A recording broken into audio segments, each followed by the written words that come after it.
refiere el ámbito de lo real y con ello también la frustración. Bien, entonces, ¿cómo hacemos para medir lo real? Lo hacemos a través de conocer las leyes de la realidad, ¿sí? Que en este caso son físicas, ¿bien? Porque estamos en tierra y son inamovibles, ¿ok?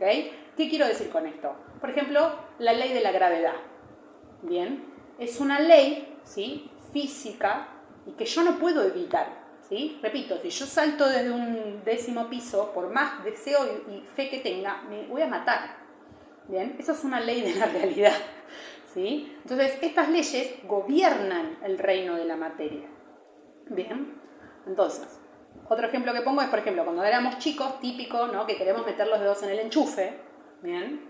Y nuestros padres nos decían que no lo hagamos, y nosotros teníamos dos opciones: o respetábamos la sabiduría y experiencia de nuestros padres y no metíamos los dedos, o lo hacíamos igual y aprendíamos a través de nuestra propia experiencia las consecuencias de meter los dedos en el enchufe, ¿sí? Ambas son experiencias de cómo nos vinculamos con la autoridad, cómo nos vinculamos con los límites y también cómo aprendemos de ellos, ¿sí?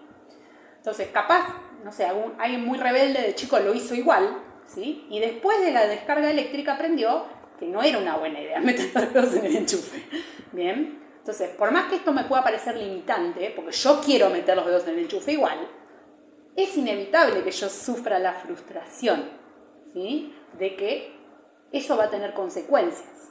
Entonces, un poco Capricornio tiene que ver, como te imaginas, con las consecuencias, ¿sí? De las decisiones. Entonces, también gracias a esa experiencia es que aprendimos a no meter el dedo en el enchufe, ¿sí? Y que cada vez que yo meta el dedo en el enchufe, me va a dar una patada. Eso es algo que no va a cambiar, ¿sí? Es inevitable, a menos que me corten la luz, ¿sí? O sea, si yo meto el dedo en el enchufe, me va a dar una patada. Entonces, eso a mí me permite anticiparme a lo que va a pasar, ¿sí? Gracias a la experiencia que tuve. ¿Bien? Entonces, esto para que se entienda también su relación con Cáncer, ¿sí? La capacidad de anticiparse de Capricornio es porque aprende o de las figuras de autoridad o de su propia experiencia. Y por eso es que tiene la capacidad de anticiparse a lo que va a pasar. ¿Bien? Porque, digamos que lo ve como un patrón que se repite, ¿sí? Cada vez, entonces mi mente dice, bueno, cada vez que meto los dedos en el enchufe, me va a dar una patada. Y además yo ya sé que eso es así y se lo puedo decir a otra persona. Si yo veo a un niño, le voy a decir, no meta los dedos en el enchufe. ¿Bien? Entonces, esto nosotros lo podemos ver como una limitación, ¿sí? A mi deseo, pero también es una estructura, ¿sí? Dentro de la cual yo me muevo, que me permite a mí resguardar mi vida. O sea, yo aprendo a través de esas experiencias qué va a pasar si yo cruzo esos límites.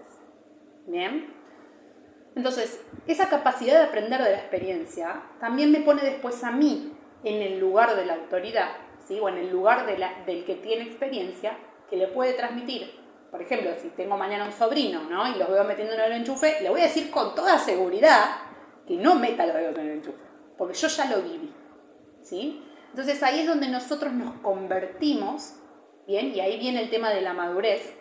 Nosotros pasamos a ser el que le pasa a otro, ¿sí? El límite, ¿bien? Le enseña al otro sobre el límite, ¿sí?